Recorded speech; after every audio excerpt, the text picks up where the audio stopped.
Ceci est un clip d'un podcast plus long que vous pouvez retrouver en intégralité dans la playlist podcast sur la chaîne The Flares ou alors directement en cliquant sur le lien dans la description.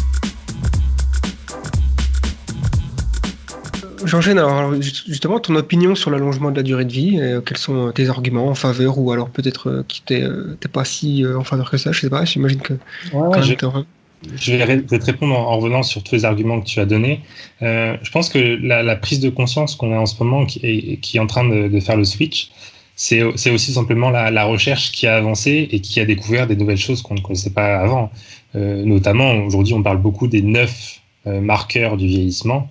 C'est-à-dire qu'on va aller voir l'ADN, la génétique, l'épigénétique, les cellules souches, etc. Et en fait, aujourd'hui, il y a toute une partie, pour mettre des mots sur ça, où on va aller voir les causes du vieillissement. Donc, je te parlais de ADN, cellules souches, etc.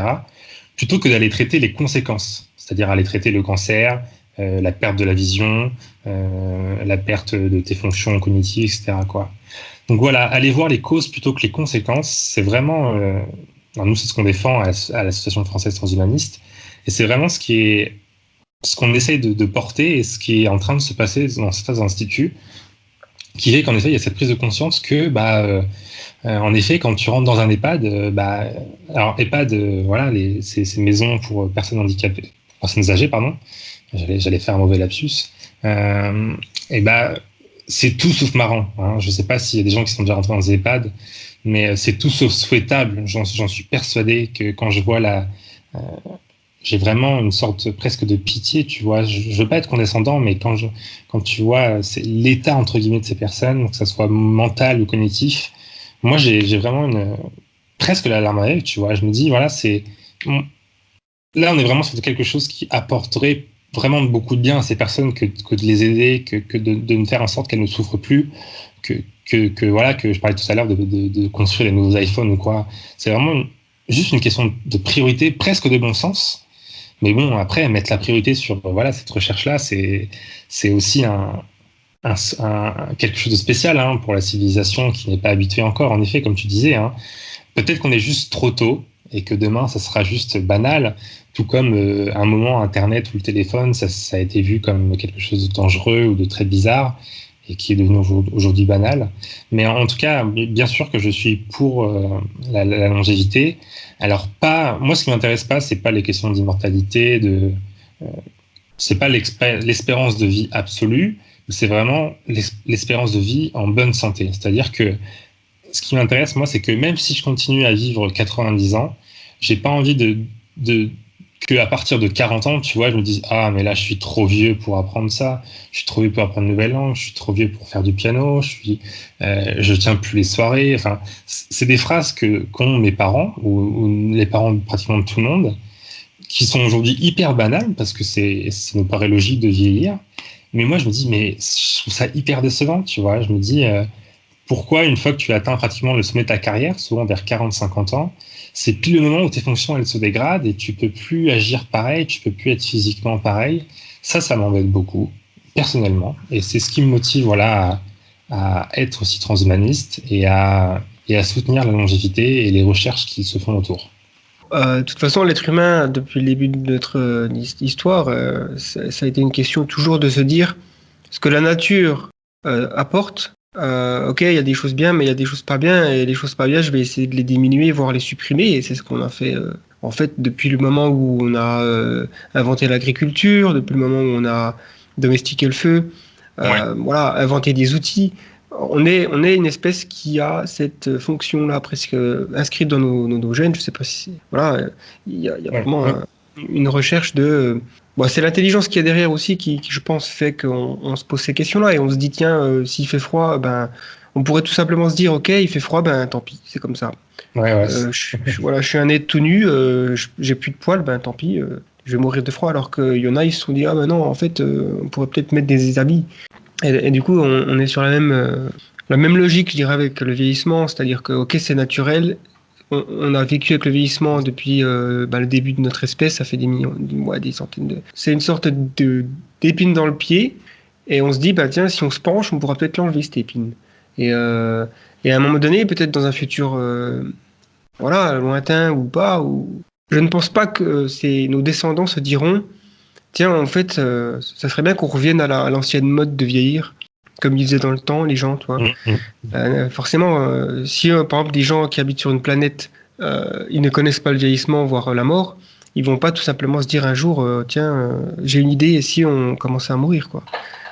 En tout cas, vieillir. Parce que c'est vrai qu'après, c'est une autre idée, la mort, mais après, on peut quand même aussi extrapoler sur le fait que si on vieillit mieux, et que si les processus du vieillissement, les causes, sont éteintes, sont traitées, est-ce qu'on va quand même continuer à mourir? Et qu'est-ce qui va se passer? Enfin, c'est des questions assez intéressantes aussi à se poser.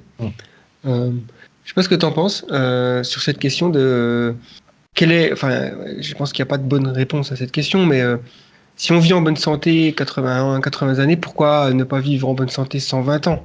Et puis, si on voit que ça marche encore à 120 ans, on va pas vouloir s'arrêter. Je pense ça peut aller loin, quoi.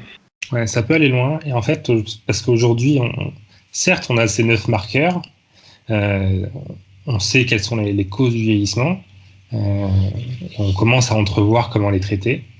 Mais comment dire, si on regarde en moyenne l'évolution de l'espérance de vie moyenne de l'être humain, elle n'a fait qu'augmenter. Elle n'a fait qu'augmenter et ces derniers temps, elle est presque exponentielle. Hein, on oublie par exemple rapidement que, ne serait-ce qu'à l'époque victorienne, donc c'est-à-dire même après la Renaissance, hein, on vivait en moyenne jusqu'à 40 ans, 45 ans. Donc ça fait très peu de temps qu'on considère normal, entre guillemets, de mourir à 80, 90 ans. Ouais. Par contre, et c'est là où c'est ce qui est intéressant, c'est que l'espérance de vie absolue, c'est-à-dire le doyen de l'humanité, l'homme qui a vécu plus longtemps, eh ben, c'est une limite qui n'a pratiquement pas évolué. Hein. On pense que les hommes qui ont été centenaires et qui ont vécu jusqu'à 110, 120 ans, il y en a eu très rapidement dans l'histoire de l'humanité. Et bah, aujourd'hui, bah, c'est toujours le cas. Les records, ils vont jusqu'à 110, 115, 120 ans, 122 pour la soi-disant doyenne de l'humanité. Et puis, mais ça n'évolue pas. Donc en fait, ça pose la question de est-ce que, intrinsèquement, peu importe ces marqueurs de vieillissement, il n'y aurait pas une limite qui est codée quelque part, tu vois, et ben ça, on n'en sait absolument rien. Et donc ça, peut-être que demain, si on supprime toutes les maladies du vieillissement, et du coup toutes les causes du vieillissement, peut-être qu'on pourrait vivre en bonne santé jusqu'à 120 ans, tout le monde, mais on ne sait pas du tout qu'est-ce qui se passera quand on arrivera à l'âge fatidique. C'est-à-dire qu'on ne sait pas si on va enfin avoir cette fuite vers l'avant possible de notre âge, ou est-ce qu'on sera quand même bloqué à cette limite-là, qui est peut-être une limite génétique, hein, qui est peut-être une limite... on ne sait pas, mais c'est très intéressant de savoir. Aujourd'hui, quand même, pour pas laisser sur cette question-là, on pense que cette limite-là, en fait, elle est multifactorielle. On pense qu'à un moment, même si on vieillit sans maladie, hein, sachant si on considère que le vieillissement n'est pas une maladie, si on vieillit sans cancer, sans arthrose ou quoi, ce qui est pratiquement impossible, hein, on pense que quand même, à un moment donné, dans notre vie, vers 120 ans, tout sera tellement déréglé dans tous les sens que notre cerveau, notre cœur ne pourra plus tout gérer en même temps. Il y aura trop de variables et c'est un peu comme si on était obligé de mourir dans un désordre total de notre organisme. C'est comme si à un moment, tout était trop en désordre et que voilà, ça ne pouvait juste plus fonctionner. C'est la théorie, hein. Ça sera peut-être différent plus tard. Hein. Ouais, c'est un principe presque anthropique, quoi. Alors, totalement, ouais.